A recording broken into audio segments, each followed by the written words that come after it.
네, 오늘은 벌써 성령 강림 후 9번째 주일입니다. 오늘 말씀의 제목은 The Kingdom of Heaven, 하나님 나라입니다. 오늘날 초대교회에 대한 관심이 늘어나고 있습니다. 초대교회에 관한 책들을 보면 알 수 있고, 또 제가 은혜 받던 책은 또 알렌 클라이더 박사의 회심의 변지를 쓴 초대교회를 연구했던 박사님 쓴 책들을 보면서도 또 많이 제가 보던 이 초기 기독교 역사들을 새롭게 보는 시간이었습니다. 초대교회는 현존하는 교회의 어머니의 몸과 같은 교회이다. 예수께 직접 교육을 받았던 사도들의 가르침이 있던 교회이기도 했습니다. 여러분, 성령님께서 세상에 오셔서 하나님의 나라가 모든 사람에게 열려졌습니다. 그러나 모든 사람이 하나님 나라의 삶을 살아간다고 할 수는 없죠. 하나님의 선행적인 은총은, 하나님의 나라는 우리가 원하든 원치 않던 이 온 열방 가운데, 모든 세계 가운데 이미 선행적으로 펼쳐지고 있는 은혜입니다. 그런데 어떤 이들이 하나님의 은혜를 구원받고 난 뒤에 그 은혜 가운데 살아가는 반면에, 또 어떤 사람들은 이 하나님의 나라가 열려져 있음에도 불구하고 세속화된 세상에 적절하게 반응하면서 살아가는 것이죠. 여러분, 교회도 세속화에 적절하게 반응하며 변화되다 보면 교회의 본질적인 가치가 흐릿해집니다. 세상 속에 있는 본질적인, 보편적인 가치만으로는 전도가 되지 않습니다. 선한 사람은 될 수 있을지 몰라도 하나님 나라의 백성이 되는 것은 아니죠. 하나님 나라의 백성이 되는 것은 매우 쉽고 간단한데, 오늘 예수님 곁에서 하나님 나라를 경험했던 한 사람이 나오죠. 십자가에 달려있던 강도입니다. 그가 이렇게 예수님께 말합니다. 예수님, 당신의 나라에 임하실 때 나를 생각하소서 하니 예수께서 이렇게 말씀하셨습니다. 내가 진실로 진실로 내게 이르노니 오늘 내가 나와 함께 낙원에 있으리라. 이게 하나님 나라입니다. 여러분, 하나님의 나라는 예수 그리스도를 믿을 때 주어지는 나라입니다.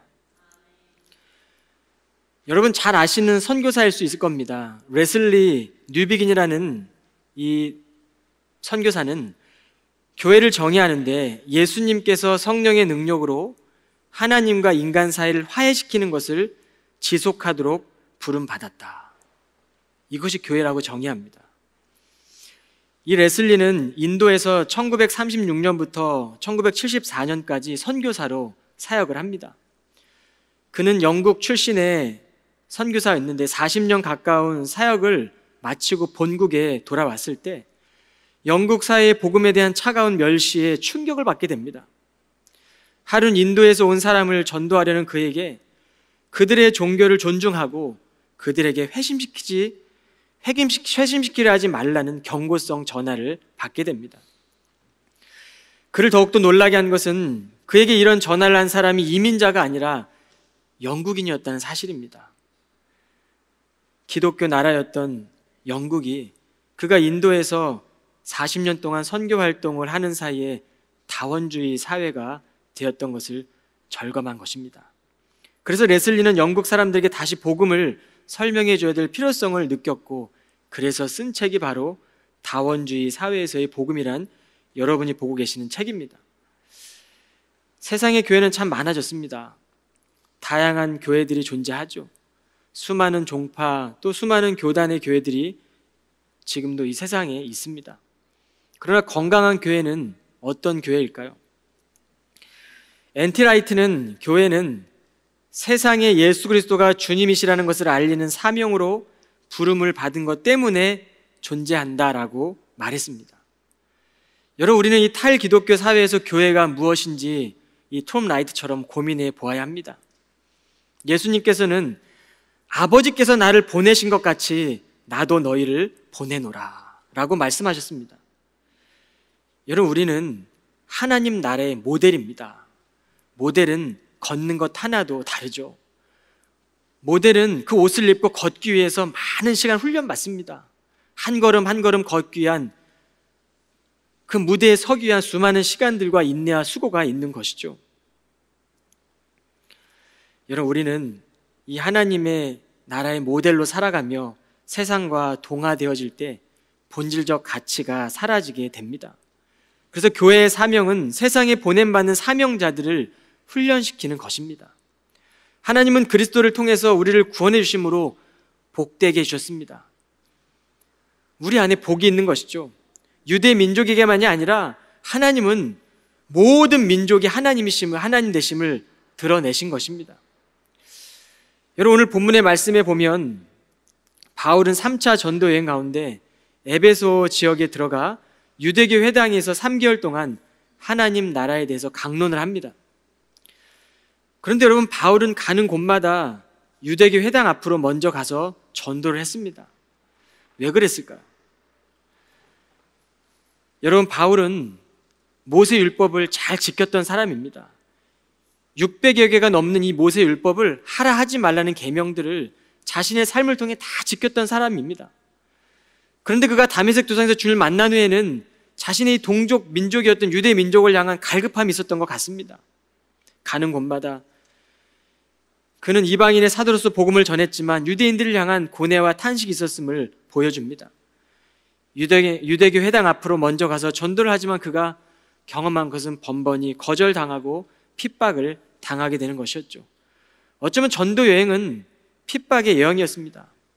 그러나 바울에게는 사도로 보신 하나님의 뜻과 사명이 있었습니다. 여러분, 그는 이 전도 여행, 고난과 핍박을 당하는 그런 여행을 통해 걸어가면서 가는 곳마다 회당 앞에 가서 복음을 전하지 않습니까? 여러분, 그가 2차 전도 여행과 3차 전도 여행을 통해 썼던 책들이 뭡니까? 바울 서신입니다. 오늘 이 말씀을 준비하면서 바울이 사도로 부르신 하나님의 뜻과 사명이 있었음을 보게 되는 것을 저는 서신서를 통해 느끼게 됐습니다. 이 사명이 동족 유대인들의 박해와 고난 속에서도 그리스도인들의 더 깊은 위로를 받게 하고 또 그리스도의 더 깊은 사귐을 얻게 했던 것이죠. 그는 고난과 박해가 올 때마다 그리스도를 위한 고난에 내가 참여하고 있다.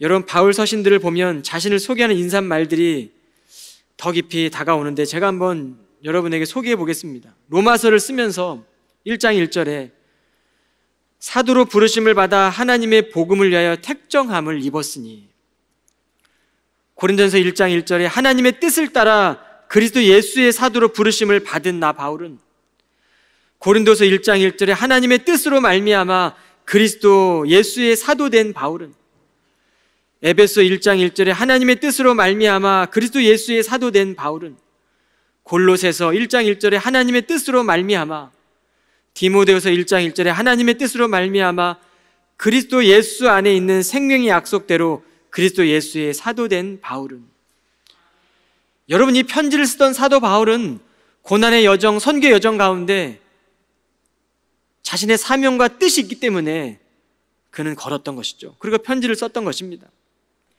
태어나서 늙고 병들고 죽는 것, 우리가 잘 알고 있는 생로병사는 하나님의 뜻이 아닙니다. 하나님의 뜻은 하나님의 형상을 갖고 있었던 인간이 하나님을 떠나서 죄가 들어왔음을 깨닫는 것입니다. 창세기에 보면 하나님이 우리 하나님의 형상을 닮은 인간에게 복을 주셨는데 그 복을 걷어 찬 것이 죄인데 그 죄를 깨닫는 것이 하나님의 뜻입니다. 이로 인해 모든 인간에게 죽음이 들어왔습니다. 그래서 인간은 죽으면 몸은 흙으로 돌아가고 인간의 본질인 영혼은 주와 함께 있게 됩니다. 바울은 고린도서 5장 8절에 죽음 후에 몸을 떠나 주와 함께 있을 것이라 라고 말씀하죠. 데살로니가전서 4장 14절에 보면 우리가 예수께서 죽으셨다가 다시 살아나심을 믿을진대 이와 같이 예수 안에서 자는 자들도 하나님이 그와 함께 데리고 오시리라. 영혼이 떠나면 몸은 그냥 굳어집니다. 그러면 그 몸은 아무것도 아닙니다. 흙으로 돌아가는 것 뿐입니다. 그러나 예수 그리스도 안에 있는 자는 자들은 하나님이 그와 함께 데리고 오시리라. 몸이겠습니까? 영혼 아닙니까? 문제는 예수 안에 있는 자들이 어떻게 하나님 나라를 설명하느냐이죠.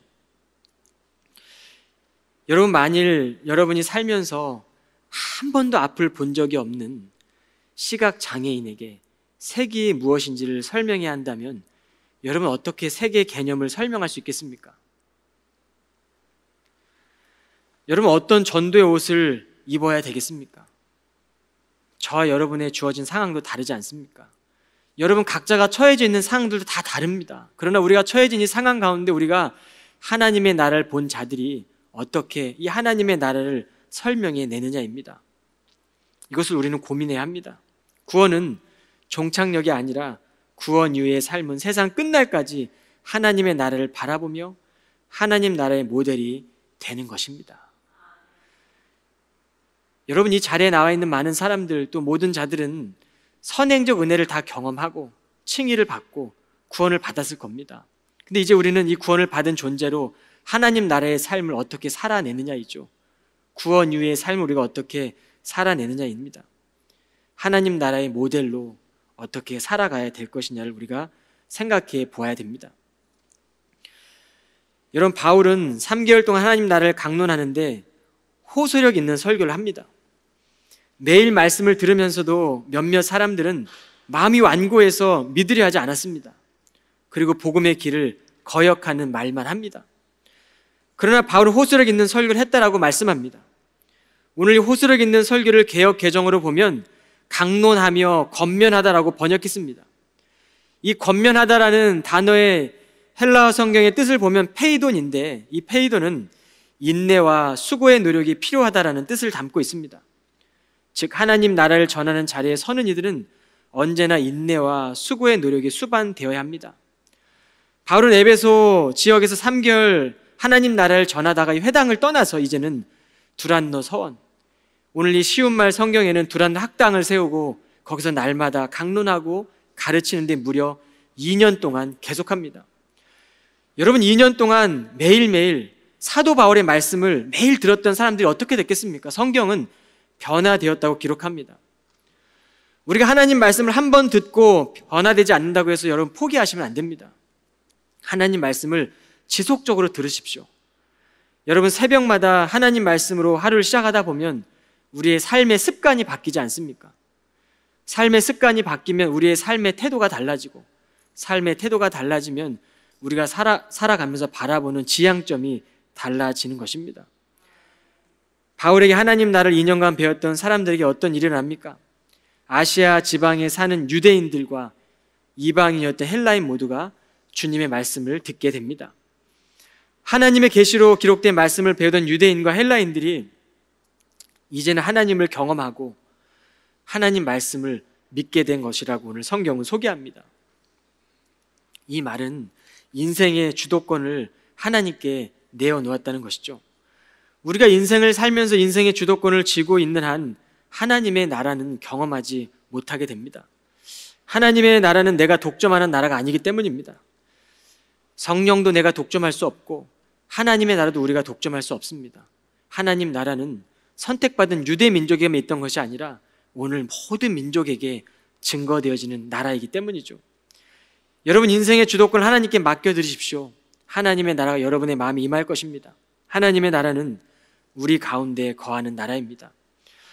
바리새인들이 이해할 수 없기 때문에 예수님께 하나님 나라에 질문을 합니다. 예수님, 하나님 나라가 어느 때 임합니까? 여러분 그들의 질문을 보면 어느 때, 언제 임합니까?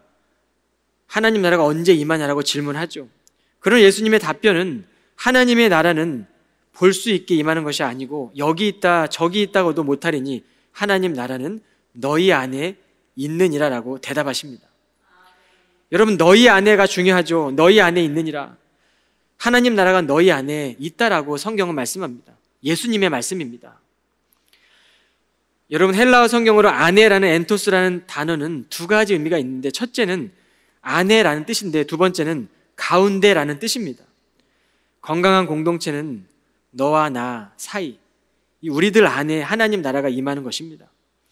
여러분 전도함에 있어서도 내적으로 필요한 것은 먼저는 구원의 은혜를 경험해야 합니다. 우리가 구원을 통해 얽매이던 죄로부터 자유해지고 이 놀라운 경험을 통해 우리가 하나님 나라의 복음을 경험하는 것이죠. 누구든지 자랑하지 못하게 하시는 하나님의 전적인 선물을 우리는 받아야 합니다. 그러나 바울은 그가 만난 복음으로 인해 하나님의 백성이 되어 보니까 예수 그리스도 안에만 있는 것이 아니라 유대교인들 안에만 있는 것이 아니라 너희들이 지금 이고 있는 이 차별과 이 장벽들이 허물어져야 된다. 이 복음은 모든 민족이 구원의 대상임을 바울은 깨달았던 것입니다. 여러분, 고국을 떠나 미국이라는 나라에 정착하기까지 우리도 얼마나 막연한 두려움으로 살아왔습니까? 삶의 아픔을 경험하고 때때로 인간적인 연약함 속에서도 하나님의 이 크신 사랑을 받으며 우리는 이 자리까지 왔습니다. 매 순간마다 하나님의 뜻을 명확하게 알아차리지 못할 때에도 하나님은 우리를 가장 선한 길로 인도해 주셨습니다. 여러분, 그런데 그런 우리가 세상을 떠날 때 누군가가 슬퍼한다고 가정하면 대부분 우리가 깊은 관계를 통해 서로의 삶을 진실하게 나누며 교제했던 사람일 것입니다. 하나님의 나라를 경험하지 못한 이들에게 따뜻한 사람들이 되어주시기를 바랍니다. 여러분, 사도행전에 최초로 세워진 성령학교는 예루살렘 지역에 세워져 있는 학교였습니다. 여러분, 이 성령학교의 교사들은 사도들이었고 예수님이 훈련시킨 사람이었습니다. 그들은 사도들의 가르침을 받기 위해 지속적으로 모였고 말씀의 가르침을 받고 뜨겁게 기도했고, 그렇게 변화를 받은 사람들은 자신의 것을 연약한 교들과 함께 나눴습니다. 그때 많은 성도들이 새 사람이 되었고 믿는 사람들이 생겨나게 되었습니다.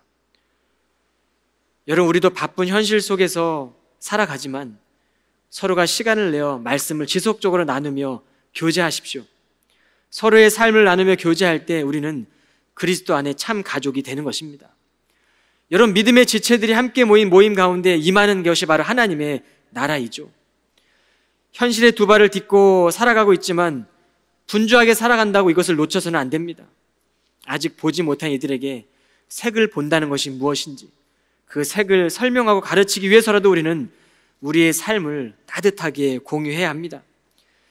아무리 좋은 가르침을 전달한다고 할지라도 가르치는 사람이 정죄하고 판단하고 차별하게 되면 복음이 심겨지는 데 장애가 됩니다. 믿음의 공동체를 통하여 서로가 위로하고 격려를 받고 말씀을 배우고 나눈 것이 즐겁고 또 참여하고 싶어지는 것이 바로 믿음의 공동체 아니겠습니까? 서로에 대한 차별과 구별의 장벽이 무너지고 주의 사랑이 공동체에서 점차적으로 스며들게 되는 이 케임브리지 한인 공동체가 되시기를 주님의 이름으로 축원드리겠습니다. 여러분, 그리스도의 몸된 교회 안으로 들어오는 것이 문이라면 이 문은 구원의 신비입니다. 이제 우리는 이 문을 열고 들어와 거주하도록 부름받은 이 방에서, 이 교회에서 또 우리를 성화하며 살아가게 하는 이 삶의 현장과 세상 속에서 우리는 어떻게 살아갑니까? 이 구원의 신비와 성화의 삶이 함께 가는 것입니다. 생존하기 위해 필요한 공기도, 우리가 날마다 바라보게 되는 빛도, 우리가 마시는 물도 거저 주어지지 않았습니까? 여러분, 거저 주어진 하나님 나라의 은혜를 경험한 사람들은 하나님 나라의 삶을 살 때에 많은 이들에게 거저 주는 삶을 살아가는 것입니다. 우리의 시간도, 우리의 물질도, 또 우리의 생명도 때로는 바울처럼 전도자의 삶을 살면서 그렇게 주님 앞에 거저 줄 수 있는 그런 믿음의 교우들이 되시길 바랍니다. 2세기에서 3세기에는 교회의 박해가 매우 심했던 시기입니다. 이 시기에 기록되었다고 추정되는 초대 교부의 글 중에 하나인 디오그네투스에게 보내는 편지에 보면 초대 기독교인들의 삶을 잘 말해주고 있습니다. 기독교인들은 전반적인 생활에 있어서 자신들이 사는 곳의 양식을 따릅니다. 그러면서도 그들은 놀랍고 확연히 구분된 함께하는 삶의 모습을 보여줍니다. 육신을 따라 살지 않고 하늘에 소망을 둔 사람들입니다. 하나님 나라를 경험했다는 거죠. 법을 초월하는 사람들입니다. 로마의 법을 초월해 살아간다는 것을 의미하죠. 가난하지만 부유한 사람들, 죽어가면서까지도 복음을 전하고 선교를 했던 사람들이 바로 초대교회의 사람들이었습니다. 여러분, 그래서 믿지 않는 사람들이 그리스도를 따르는 독특한 삶의 양식을 붙여준 이름이 바로 크리스찬, 그리스도인입니다. 여러분, 그렇다면 이 시대에 그리스도인다운 모습으로 살아가는 건 어떤 삶일까요? 여러분, 크리스찬으로 살아가는 삶이 어떤 삶이겠습니까? 여러분, 우린 이 삶을 진지하게 고민해야 합니다. 그럴 때 오늘 너와 나 사이에 하나님의 나라가 임하게 될 것입니다. 여러분, 11절로 17절 말씀을 다시 한번 보겠습니다. 하나님께서는 바울의 손을 통해 놀라운 기적을 행하셨다. 심지어 사람들이 바울의 몸에 닿았던 손수건이나 앞치마를 가져다가 그것을 병자들에게 갖다 대기만 해도 그들의 병이 낫고 악한 영들이 떠나갔다. 그런데 악령을 쫓아낸다면서 곳곳을 떠돌아다니던 유대인 몇 사람이 주 예수의 이름으로 귀신을 쫓아내려고 시도했다. 그들은 귀신 들린 사람을 향해 바울이 전하는 예수의 이름으로 명하노니 나가라라고 말하곤 했다. 유대인 제사장인 스게와의 7 아들들이 이 같은 일을 행하고 있었다. 오늘날 악령이 그들에게 말했다. 나는 예수도 알고 바울도 안다. 그런데 너희는 도대체 누구냐? 그러면서 귀신 들린 사람이 그들에게 와락 덤벼들어 때리는 바람에 그들은 몸에 상처를 입고 옷을 발가벗긴 채 주랭랑을 쳤다. 이 소문이 에베소에 사는 유대인들과 헬라인들에게 알려지자 그들은 모든 두려움에 사로잡혀 주 예수의 이름을 기리며 찬양했다. 여러분, 하나님의 나라는 놀라운 나라입니다. 상상할 수 없는 나라이고 흥미롭기도 하고 신비한 일들이 일어나는 나라입니다. 이러한 표적은 성령을 통해서 일어나는 것이죠. 하나님이 바울의 손으로 놀라운 능력을 행하신 것입니다. 그리고 이러한 표적을 통해 성경은 주의 말씀이 더욱 힘있게 점점 널리 퍼져갔다고 기록합니다. 그것이 바로 20절 말씀입니다. 당시는 복음의 확산이 신속하게 요구되는 시대였기 때문에 인간의 이성으로 이해할 수 없는 일들로 하나님의 목적을 드러내셨습니다. 그러나 오늘날은 이 성경이라는 2000년 동안 이 성경이라는 것들이 오늘 보면 오랜 시간에 걸쳐 입증이 되었습니다. 성경 속에서 기적들을 보면 시대마다 긴급하게 필요한 때에 행하셨습니다. 근데 성경의 분량들을 보면 기적이 일어날 건데 굉장히 소수의 분량입니다. 하나님의 감동으로 기록된 성경 전체의 말씀들을 볼 때 이 성경은 인간의 경험과 역사적 결과들이 담겨져 있습니다. 여러분, 하나님의 나라를 경험하고 우리가 하나님 말씀을 보게 되면 이 성경은 철저하게 하나님의 기원을 갖고 있고 신적 기원을 갖고 있기 때문에 타락한 죄인을 구원하시기 위한 하나님의 영감이 이 글 속에 담겨 있는 것입니다. 그래서 그리스도 안에서 허물과 죄가 많던 우리가 새로운 삶을 살아가는 것 자체, 이것이 바로 놀라운 표적이고 기적입니다. 당시 에베소 지역을 보면 정말 말할 수 없는 우상들로 가득했습니다. 달의 여신이라 불리던 다이아나 신전이 있었고 우상 장사들과 부적 장사들이 매우 많았죠. 여러분, 신전 안에는 수천 명의 여사제들과 청소하는 노예들이 있었습니다. 그런데 이 지역에 살고 있던 많은 우상을 숭배하던 사람들이 예수의 이름도 자신의 우상 중에 하나로쯤 생각했던 것 같습니다. 그래서 그들이 주술적 행위를 할 때마다 이제는 예수의 이름을 이용해서 그들이 하게 합니다. 여러분, 지금도 여러 나라들에 보면 주술가들이 많이 있지 않습니까? 그런데 기독교의 복음은 이 주술 행위를 통해 초자연적인 일들로 사람들을 유혹하는 것이 아닙니다. 여러분, 기독교 신앙의 목적은 하나님 말씀을 통해 하나님 나라의 삶을 살아가게 되는 것에 있습니다. 여러분, 18절, 19절, 20절에 보면 그리고 믿음을 갖게 된 많은 이들이 찾아와 자기들의 악한 행위를 솔직하게 고백했다.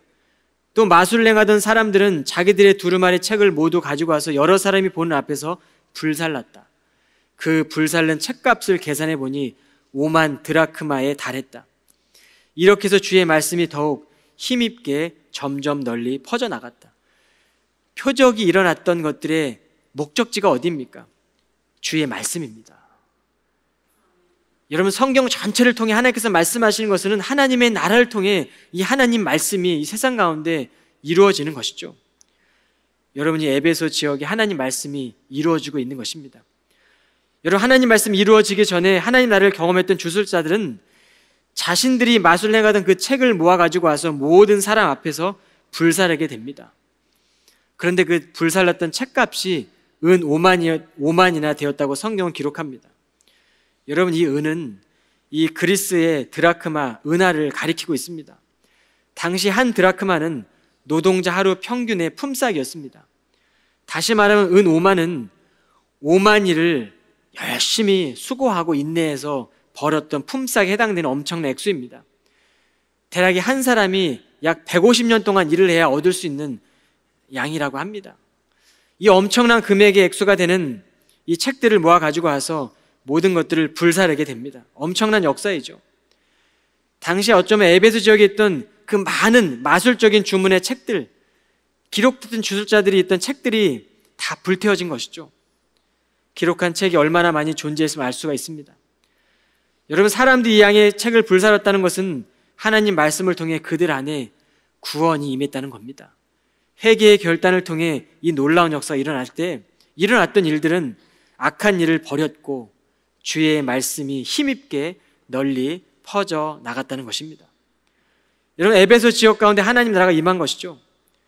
여러분, 매주 예배를 드리는 이 자리에 있는 모든 믿음의 교우들 가운데 하나님 나라가 임하게 되면 먼저는 우리의 마음이 변화되고 우리의 교회가 변화되고 이 지역과 국가가 변화되는 것입니다.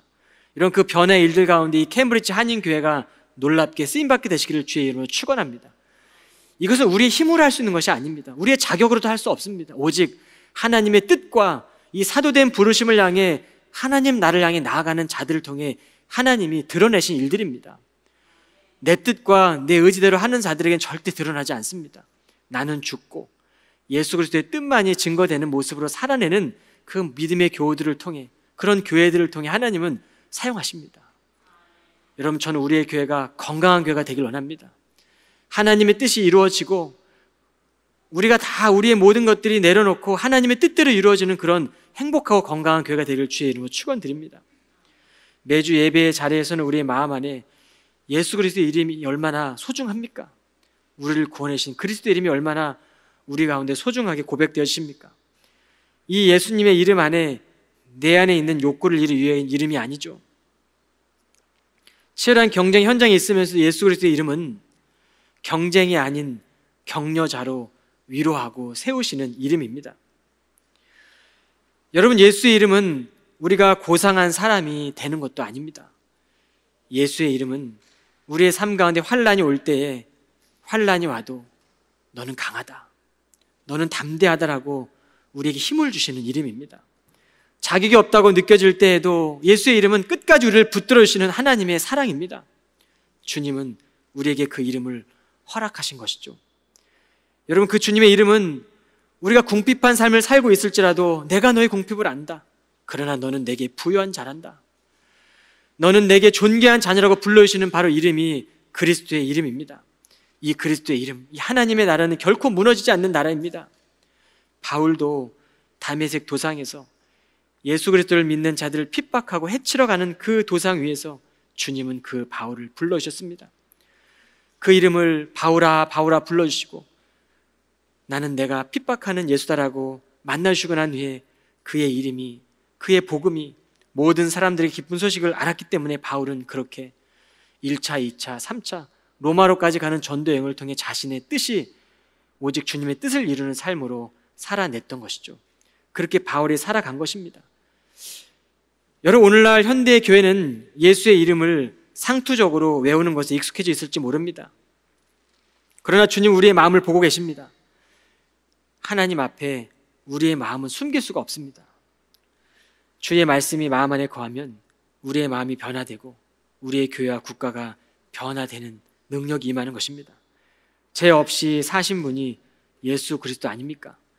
예수 그리스도 외에 죄 없이 사신 분이 세상에 누가 있겠습니까? 예수의 이름을 믿는 자들에게 주시는 이 놀라운 영적 권위, 축복이 저와 여러분에게 있는 복된 역사이기를 주님의 이름으로 축원합니다. 한 주를 보내시면서도 하나님 나라의 백성으로 불러주시는 이 주님의 이름을 높여드리며 주변의 고통과 눈물로 살아가는 이들에게 함께 하십시오.